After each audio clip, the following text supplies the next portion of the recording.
All right, Nick, let's talk about the Texas Longhorns. This is a team in the college football playoff. Very exciting going up against Washington. Honestly, I'll say it is probably the most favorable matchup in the college football playoff. So there's a pretty good chance that you can get to that big dance. And who are you going to play? That's the interesting part. Who are you going to battle? Some say it's Alabama. Others say it's Michigan. Who is to know? But Texas is already doing a little homework and they're scouting against one of their future rivals in the SEC when they make that move over there, and that is Alabama. College football, or excuse me, high school football state championship games in Saraland. A lot of big recruits down there. A lot of guys committed to Alabama. One guy in particular committed to Texas, and Steve Sarkeesian was there, and he was doing his best song and dance to recruit for Texas. Really interesting story. Let's get into it and talk about it on the other side. This, of course, over from On3 Sports. It says it's state championship season in high school football, and a monumental clash is going down on Friday night at Bryant-Denny Stadium for Alabama's 6A crown. Pinson Clay Chalkfield and Saraland are set to battle in Tuscaloosa, and Texas head coach Steve Sarkeesian is in attendance to watch Saraland 2025 four-star quarterback and Longhorn commit KJ Lacey. Alabama has not let up on its pursuit of Lacey, despite his commitment to Texas. The Crimson Tide currently have a pledge from Lacey's teammate, five-star plus wide receiver Ryan Williams, number 4 overall prospect in the 2025 cycle. Each are trying to recruit each other's to their respective future school. Really, and that was talking about Lacey and as far as Williams trying to recruit each other back and forth. And this is when they asked Lacey about that. He said, really, just the same way with the coaches. He's not going to stop, just like I'm not going to stop recruiting him to Texas. Nick, I think this is really interesting. Sarkeesian knows this is a volatile time of year. You got to recruit deep in the heart of Alabama. Got a lot of Alabama commits around him. He knows it is important to be there, talk to his guy, maybe pitch to these other guys, pitch to guys like Ryan Williams, see if KJ Lacey can convince him to commit to Texas. A lot of is on stake at this game, and I really like that although there's a big game coming up, Sarkeesian is still not losing sight of recruiting. He's going down to Alabama. He's talking to these guys, getting everybody fired up about Texas, showing that he knows what is important.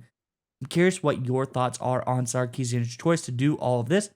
But Longhorns fans, as we alluded to, big game January 1st, Texas versus Washington. Let us know in the comments below, what do you think the final score is? And even more interesting, let us know, who would you like to play from the other side of the bracket if given a choice? Let us know in the comment section below. But Nick, what are your thoughts on Sarkeesian's trip down to Alabama? Yeah, so there was a famous movie scene, I think it was from the 80s, and they're talking about a salesman. He's like, A, B, C, always be a closing. And it's very similar in the college recruiting landscape as well. A, B, R, always be recruiting. No matter what, as a head coach, frankly, as a position coach in big time college football, every single day, every single opportunity you have to be recruiting. Nick Saban in Alabama and Kirby Smart in Georgia, the two obviously most recent dynasties in college football, and Dabo Swinney at Clemson for his part as well.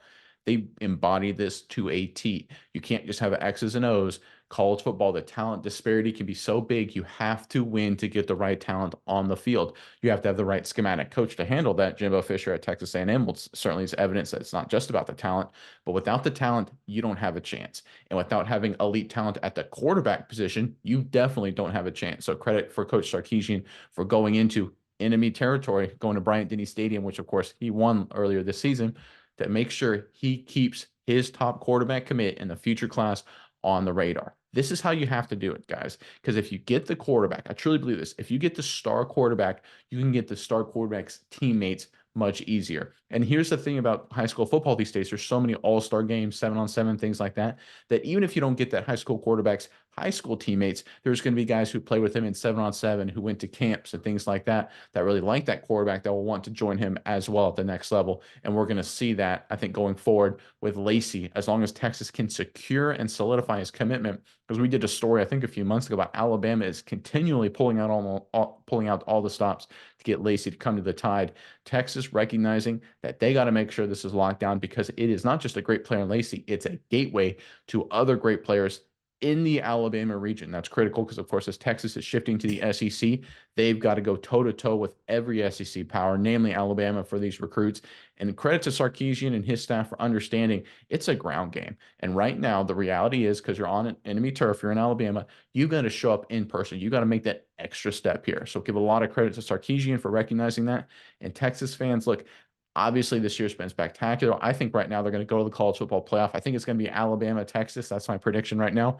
Very interesting game, how that could shake out. But it's not just this year that's exciting to me because of how Sarkeesian and his staff has strengthened this program from a recruiting pipeline, not just in the state of Texas, but throughout the Southeast.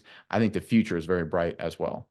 Yeah, Nick, and I really want to know what everybody is thinking about KJ Lacey, but I think his efforts to recruit Ryan Williams are very special because looking up from the game log, although Saraland did lose state championship, very close game, missed field goal away from being in overtime. Ryan Williams had one heck of a game. He had 4 touchdowns, ran one of them back, one kickoff back for a touchdown as well. He's an extremely dynamic player. So that's the thing that really gets me. Not only is Sarkeesian down there keeping Lacey in, talking to those other players, Lacey, who's probably being recruited by Nick Saban and co. all the time, being in Alabama, his main goal is trying to get his friend, his teammate Ryan Williams to come to Texas because he knows absolutely how dynamic of a player this guy is. And we all know when you have a special quarterback wide receiver bond, it's really important, especially in the NFL. But nowadays in college, that can be big too. So I really like that when you have a kid that you have inspired, you've gotten, and he comes out and he starts recruiting for your school. I really think you have him locked down. I think it's going to be a good move.